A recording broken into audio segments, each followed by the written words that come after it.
Phong bướm miền mùa này in hoa gì anh tại nó lình tại nó lình đâu ta lình ồ miền một tài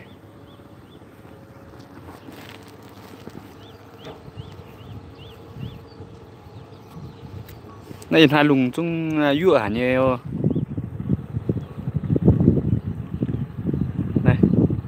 này nó liều một cái máy vuông tại chính tông chua cho tiệt vuông này in hai lùng này dựa hải ô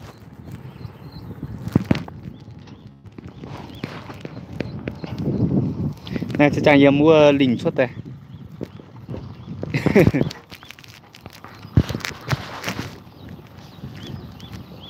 ô in hai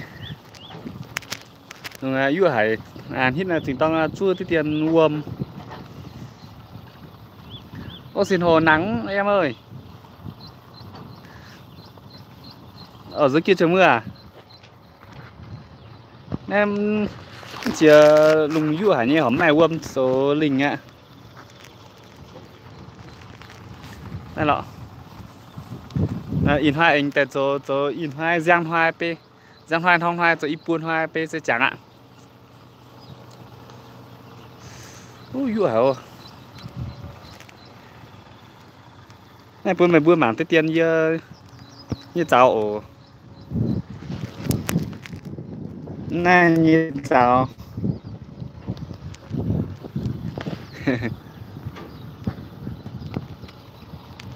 đây lọ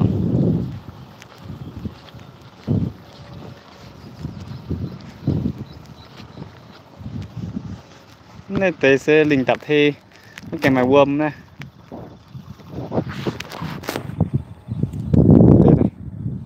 chúng ta ngã chu quâm chỉ là hai mình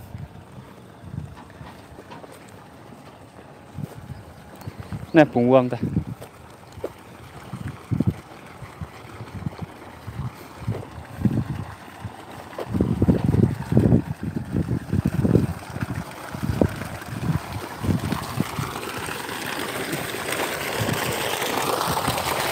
mình tiết sốt mà nghe lọ tiểu uống này uống hai chiều này cam châu uống đồng phao nghe lọ pha chỉ tông châu uống cam châu đo cái độ đo xoang vậy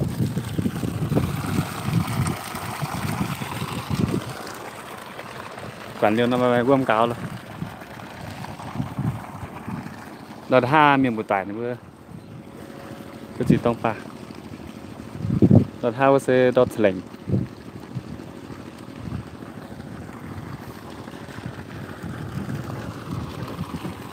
ở này tên em chủ bơm ở này cùng đợt cha mày gồm quan nhé đợt cha em đảo mày gồm quan gì nhé vừa thành cho chiều càng này hết tôi mình nhìn lại thấp dây cùng cho diễn này in hoa lùng thoáng mắt ha ăn hoa chụp nó ăn hoa vậy tùy tăng á chụp vẽ thì nóจะhổ sẽ chụp có in hoa mắt tùy đi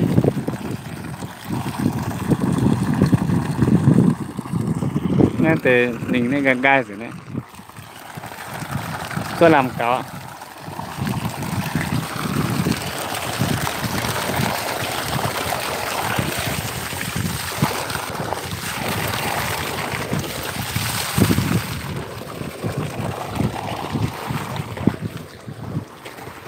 bà có xin chung bài rồi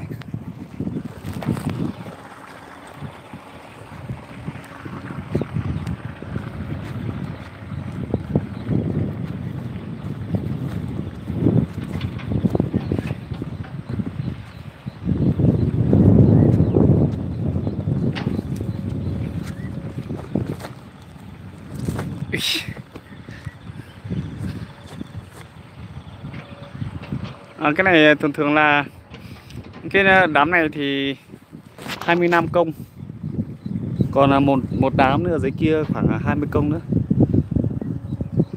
cũng ít thôi mà. là chỗ ha.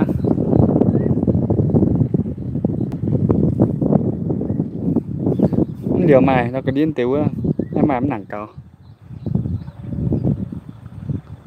Điều mày đuồn hoài, hiện hóa sẽ chậm.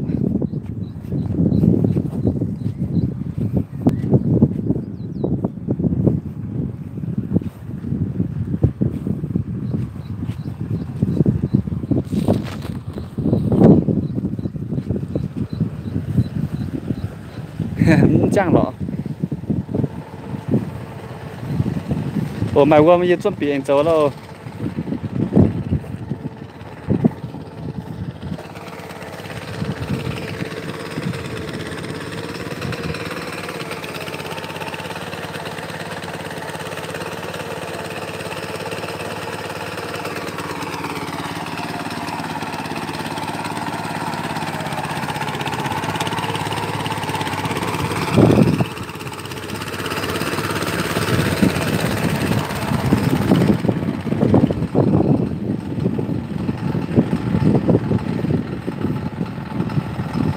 Như tàu phôn tại An Sơn Đào.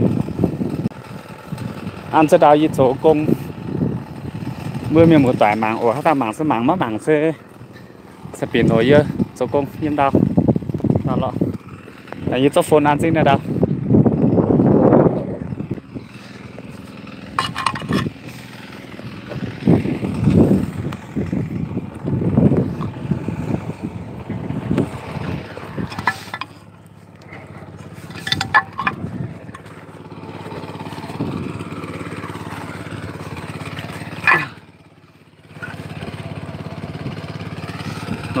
Nó tòng ăn cái phone đâu.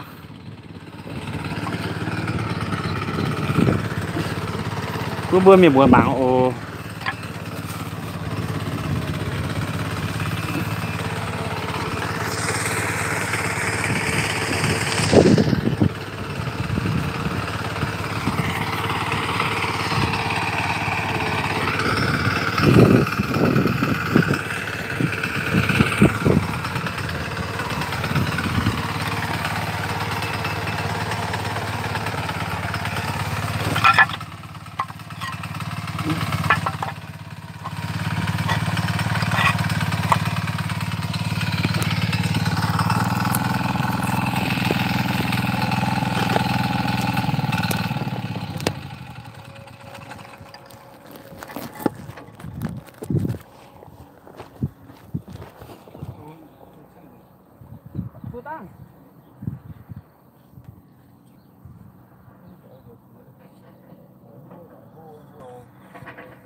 Ôi ôi. Tăng vừa mà dầm cộm. Nè thầy.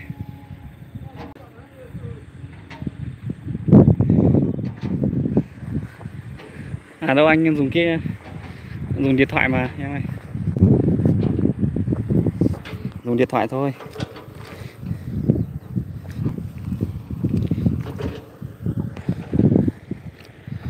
Vừa mà cào tay à chua. Chú vừa mình dầm ha từ trong vùng chứ vùng cho quả liều gì ở đây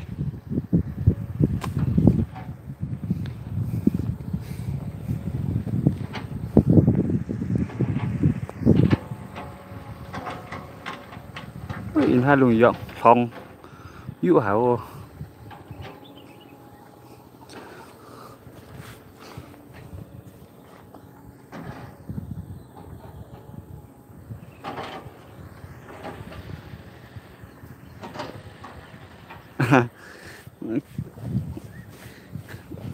ồ hôm nay không mờ à Thường thường anh phát trực tiếp là nó 20 đấy.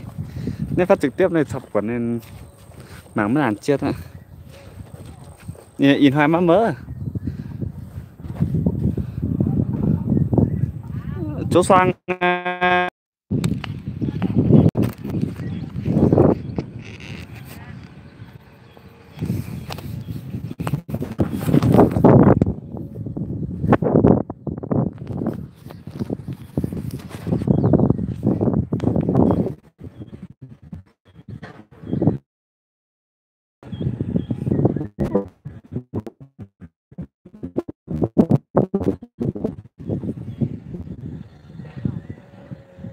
mời nhà lâu thế nào.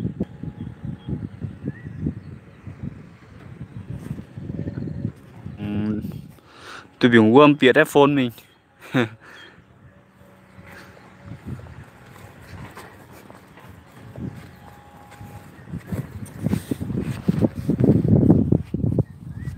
Ồ, chỉ tiền tại phong vừa. Nhưng mà bảng này để liều nó lì đau. Nhiễm hoa. Ồ, nhiễm hoa. Liều đau gì à? Anh lô lô là nó quả liều anh lô gì vậy? Ô, đâu lên chắc chả anh bang nữa.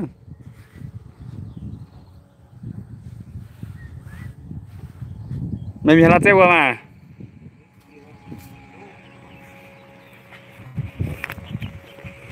Đi khả gì đâu.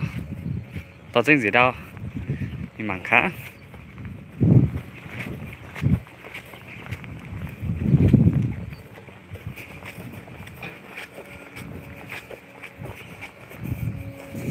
Nó tông băng rồi đó.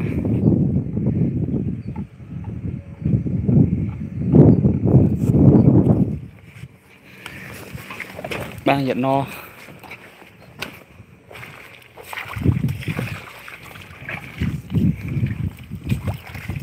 Ba y nó tòng.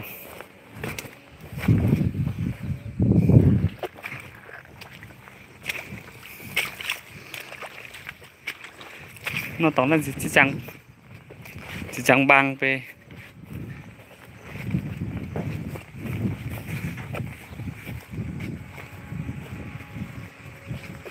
Ô.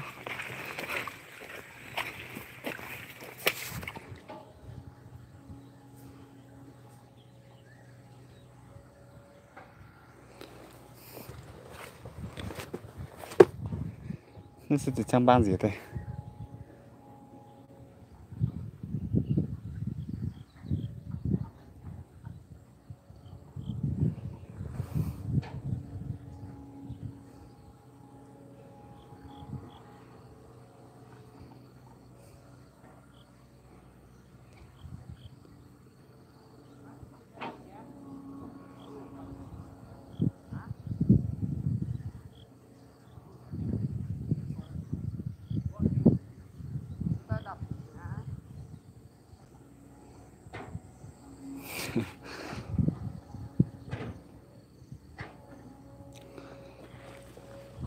Yêu hài.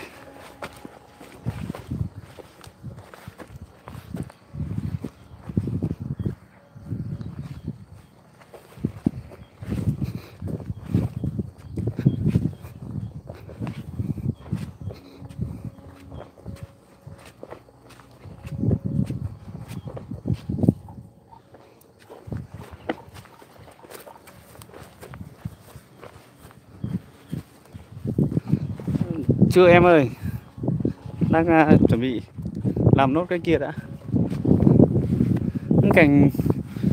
Cảnh dọn nhẩn loạn đâu. Tuần hăng tại đã lình số công tỏ tranh đâu có loạn tài có ý giản bắt tỏ ạ. Dựa thải ôi này nó lình này ồ mình tập thay này diệt tạm như này diệt liều và đau diệt liều và đau phần này diệt liều này gái như này mà kèm bài vuông đây này bài vuông mà em cào tao lùng đây nó bơi miền một tải bơi mảng lùng thòng Không hả nhi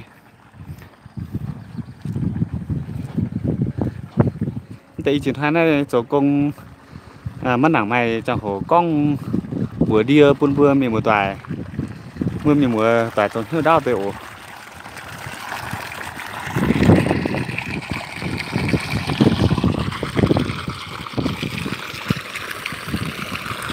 chỗ công tại mấy mày trong hồ bữa đi buôn vừa mình một hít tụ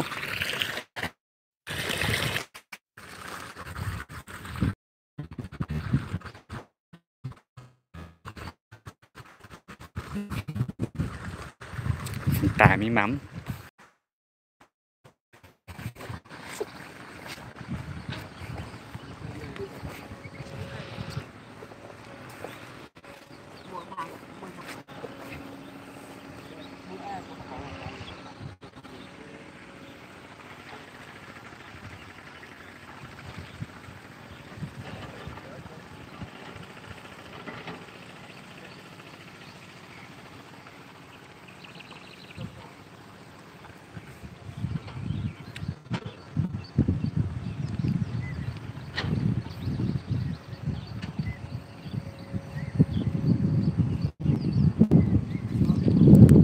ôi làm mô mưa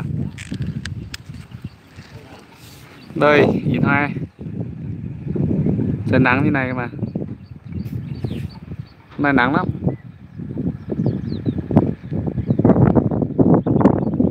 đây. Ra chúng mày đồng manh vậy này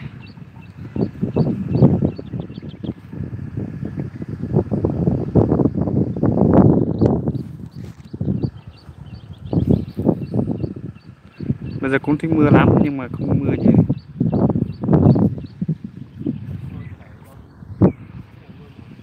xong vừa đi từ biển thôi nha đi làm mô đi á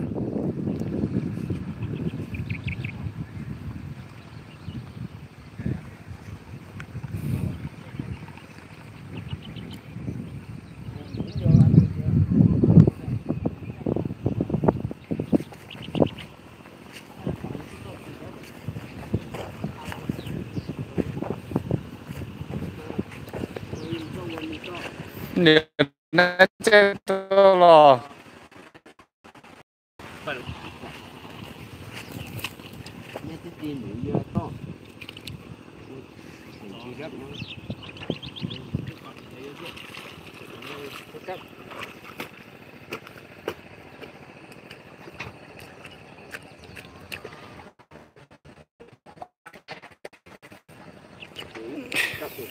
đây cái gì ạ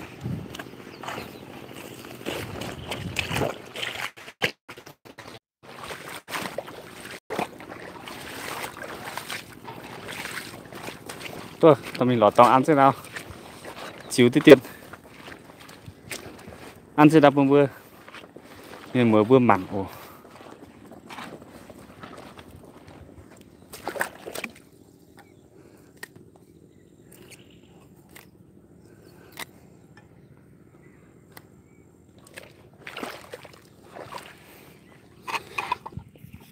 ăn thế nào mình so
kết nối lại. Ồ.